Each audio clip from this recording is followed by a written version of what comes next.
Okay, Max Lewicki. Max He's always Lewicki. called Lewicki. Does anybody actually call him Max on the show?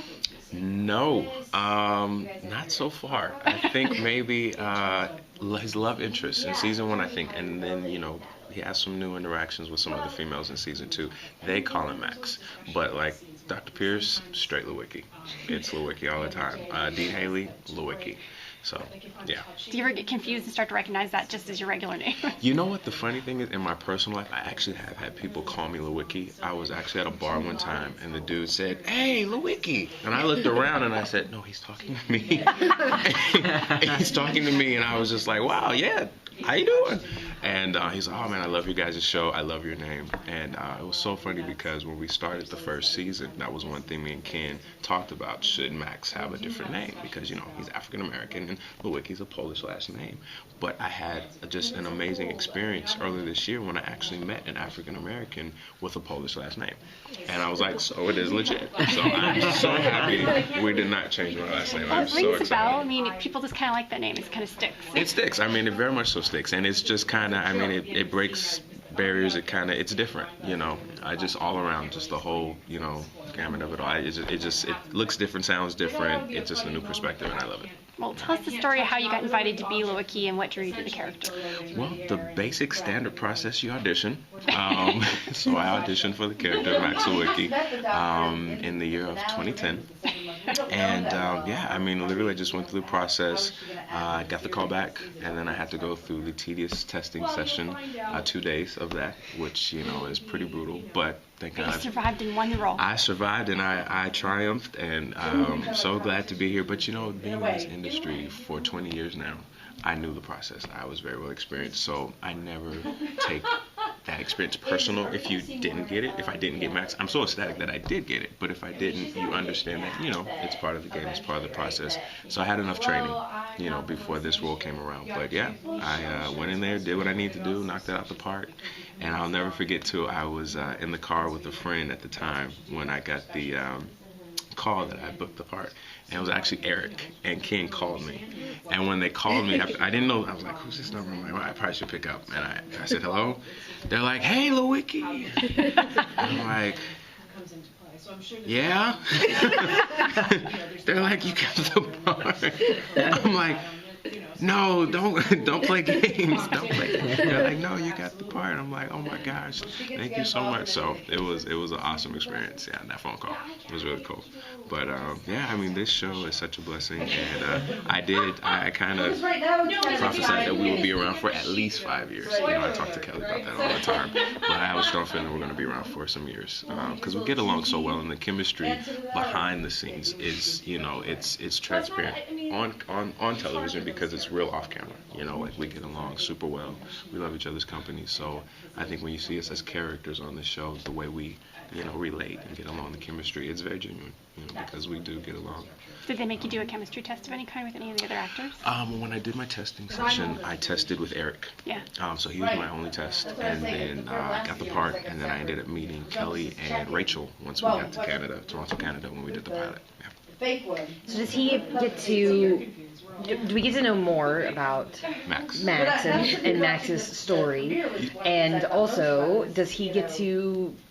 Because so far he's sort of been, obviously Eric's character's helper. He's been, it's been very surface. TA. Yeah, Max has been, the exposure we've had of Max has been very surface up to this point. Season 2, definitely, we kind of get into more of his backstory as far as why his name is Lewicki. Because it is, it's kind of an obscure thing. He's African American, his last name Lewicki. You obviously know there's a story behind it. So we explain that in season 2. And then you also get to see a little bit more of the chemistry between Max and Dr. Pierce, how they are as roommates. Because that's basically what they are.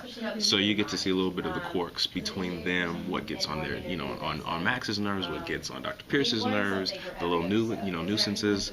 That level we definitely delve more into this season 2. And so it's a lot of fun. So you're going to, a lot more laughs, but definitely a lot more personality from Lewicki, what makes him tick, and then just that sincerity that he has, and just that kind of fatherly, motherly care that Max has for Lewicki, you get to see a little bit more of that too. Just how I'm there, not just because it's a position, a job position, but I really care about him.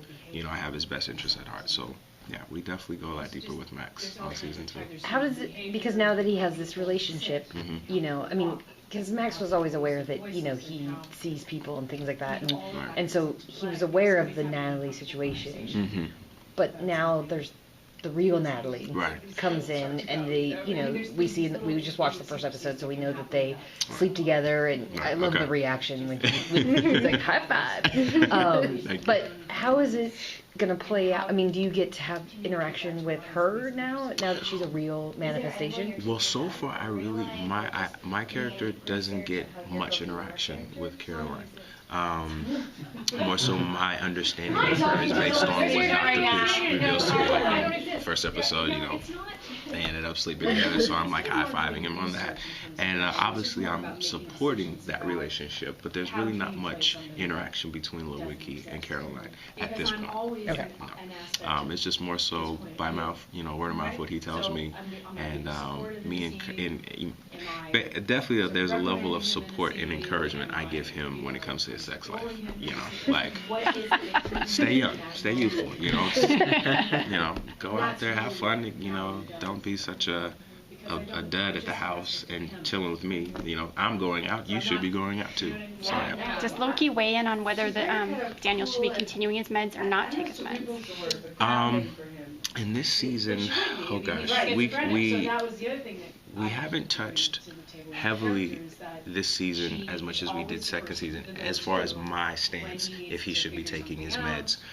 I think more so what Max is encouraging him this season is to get out there and have experiences with other people. I mean, be a little bit more personable, have fun, don't be afraid to talk to someone. I think Max is definitely supportive of him taking his meds if he needs to, but more important than the meds is have some experiences. You know, have these experiences with new technology, like we introduced some new virtuality type things in this season, which is super cool. But get out there and be adventurous. That's more so I think Max's stance than take your meds. Like, okay, you're acting crazy, take your meds. I think I'm just very acclimated to him being in a state of, you know, with his hallucinations, just being in that world. It's not, you know, this weird kind of, you know, complex thing to me. I get it, so I don't judge him by it. So, you know, I'm more so trying to just get him to have a little more fun this season. Yeah, that's definitely where Max is. But and even, you know, just kind of talking to people on a personal level that deal with schizophrenia and just really finding more about that. You know, the meds alter their you know, their state of mind, and so they prefer not to take the meds because they feel they feel like they experience less of life, I guess, when they're taking their meds, so they prefer not to. But I understand the importance of the meds because it just keeps them calm. It keeps them from, you know, being in just kind of dangerous situations and environments, because if you're schizophrenic, and well, in Dr. Pierce's case, he's a schizophrenic who hallucinates, you know, certain things that he might feel are real, they're not. And that's definitely the importance of why Max is around, because he needs that confirmation. And so I'm realizing that there are people out there who actually need that confirmation from someone. Like, okay, is this real? Did this really happen? Did that doll just say something, or did I just, you know, like I'm finding out that that's really real. Someone that I met recently this year expressed that in our pilot, I'm sorry, not our pilot, but in our season finale, season 1, you know, how I left for the weekend, he tore the whole house up. And, you know, he heard voices, he had this, you know, just huge scene play out where he thought he was somewhere else, but the entire time he was in his house. Well, I had someone tell me that they had a brother-in-law who actually had a very similar experience. where he tore the house up completely because he felt a dog was talking to him and was telling him things to do. And so I was like, wow, it is real, and so our show touches home for a lot of people. I'm realizing that more and more. Do they address whether Max feels like he might need somebody to assist medically as far as taking care of Daniel because of those kind of episodes? Because Loki's not really the babysitter; he's just there to be, again, an affirmation like the confidant, of what's real. Like he's more so there for I guess you could say moral support at the end of the day. But I think that's one position Caroline now has, where she's more so a medical, more how should I say? Her advice is definitely going to be more medically based. It's going to be a lot more psychologically based, whereas mine is kind of, in layman's terms, just more so like, hey, stop, like bad boy,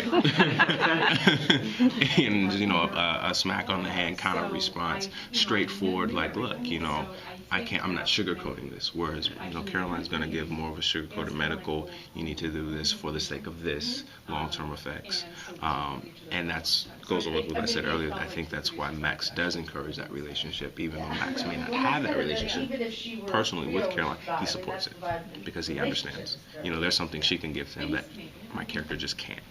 Because I'm not a doctor. I'm a TA. I'm an assistant. I don't know. Eric was talking about being on Twitter, live tweeting with fans during the show. I don't know. Are you on Twitter? Do you interact with the fans and kind of get to hear what they have to say about you and about the show? I'm on Twitter. At Arjay_Smith.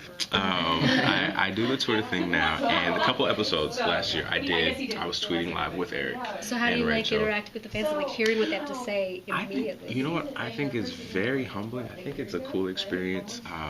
Before the show, I wasn't well versed in how to use Twitter. So once I got on board and I get it, I'm like, it's a lot of fun. It's actually a lot of fun. And I think one thing it allows the fans to experience is that as actors and actresses, we're human beings. We don't live in some foreign land where it's, actors' world and everyone just caters to us 24/7. No, we go to work, we do our dialogue, we do our performances, and then we go home to our families. We have our responsibilities. So I think Twitter just allows the audience and your fans just to see that, hey, we're real people, and we're tangible. You can talk to us. If you see us on the street, you can touch us. Say hi. It's okay. You're not a hallucination. I'm not a hallucination. I'm real. I love meeting new people all the time, and it's crazy though that when you meet fans and they're staring at you from a distance because they're afraid to just come up and say hi. And there's been a couple times where I'll just wave at people, like literally I'll just, and they're looking like, hey, I see you, and then it loosens them up a lot, because they're like, oh wow, you're a down to earth person. It's like, yeah, I'm down to earth, I appreciate your support, because without your support, we don't have a successful show. So yeah, so Twitter allows us to jump into that world where we can just let them know we're people too. Can you tease? I know they're gonna pull you, but can you tease like a scene or something that you do in this season that you are particularly proud of or excited for people to see? Well, the biggest thing I will say, touching on one thing I mentioned earlier, is Max's background. I think that was most exciting for me. Not revealing too much right now, but in my personal life, I was able to relate to a few things. And just with parents, siblings, things on that level, Max gets to experience that and the audience gets to experience that with them, and we reveal some things. And so personally I was able to connect with some things that we bring to light, and I found that very honoring and just a joy, a huge joy. So